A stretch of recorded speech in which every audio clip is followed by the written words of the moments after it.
but I couldn't. After I left the restroom, the ambient light was so bright that the arrows were invisible. I told my friends about the arrows, and I asked the bartender about it. He knew about the graffiti but had never seen the glow-in-the-dark arrows. After about 15 minutes of pouring drinks, he took a minute to go check it out. He didn't seem that impressed. I asked him if we could stay after closing and turn off all the lights to see where it went. He said yes. Flash forward 2 hours. The bartender and some of the waitresses are all standing around in the dark of the bar, looking at little faded arrows that make a trail from the restroom out to the front door. We step outside, but the trail is dead. The streetlights outside make the faded glow-in-the-dark arrows impossible to see, if they were even there at all. 3 days later, I'm in geology at my college, when I noticed the display of exotic minerals that the department has in a display case. Inside the case is a small, handheld black light used by rockhounds to find and observe glow-in-the-dark minerals. After the class, I ask the professor if I can borrow it. He says yes, but that if I break it I owe the department $45. Flash forward 9 hours. I drag my buddies back to the bar. We have some more drinks and awesome buffalo wings. When we're done gorging ourselves, it is already dark outside. I went to the bathroom and tested my black light on some of the painted arrows. It worked like a charm. They glowed incredibly brightly, and even with the lights on they were fairly visible. I went back to the table. We pay our tab, and step onto the street. My friends stood around me, trying to look cool, while I was geeking out with my black light searching for invisible arrows on the ground. I found one. I followed the arrow, keeping my black light inches from the ground, waving it back and forth. 5 feet away I found another arrow,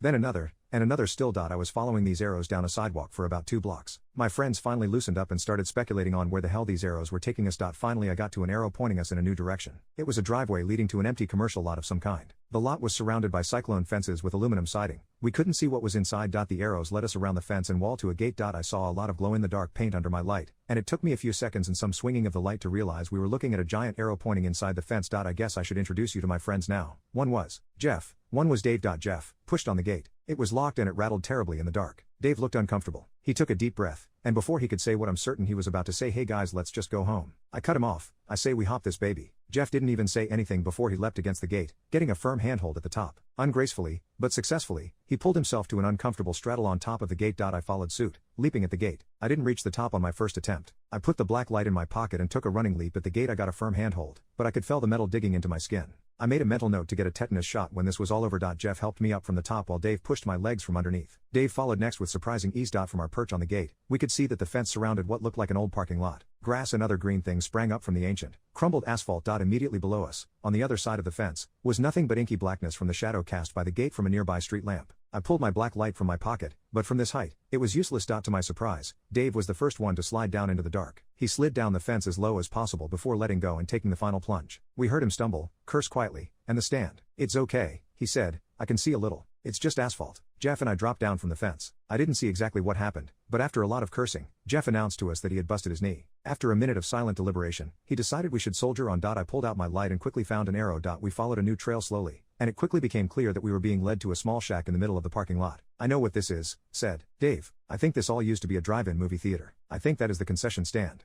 Jeff and I agreed that this was a pretty good theory. We walked to the building, and as we got closer, saw that it was boarded up. But the shape of it, and its enormous plyboard-covered windows made us think that Dave was probably right. Jeff pulled out a cell phone and held it high above his head. At first I couldn't figure out why, then it became clear that he was using it as a flashlight to illuminate some faded lettering on the wall. We couldn't really see it, but we decided it probably said popcorn. I held up my black light. It glowed purple and bright, but didn't help us read the lettering any better than Jeff's phone had. I scanned the ground for more arrows and found none. Dave shrugged. "So, what? The arrows used to lure people to buy popcorn?" "Looks like," Jeff said. We walked around the building until we came to a door in the back. It was secured by an old combination padlock. My black light hung from a tie on my wrist. I thought I had shut it off now that our mystery was solved, but out of the corner of my eye I caught a glimpse of glowing paint. I aimed my light at it. "Whoa," said Dave. Maybe we all said it. We were thinking it. There on the door, in sharp, new glowing paint was scrawled 1356. Holding the black light close, we quickly rotated the wheels on the lock. Jeff pulled it open with a satisfying click. Pulling the padlock aside, we pushed on the old door. It creaked ominously, and got stuck when it was about a third of the way open. Jeff kicked his foot around the inside and moved an obstruction with thud. The door opened halfway now, and Jeff peeked inside.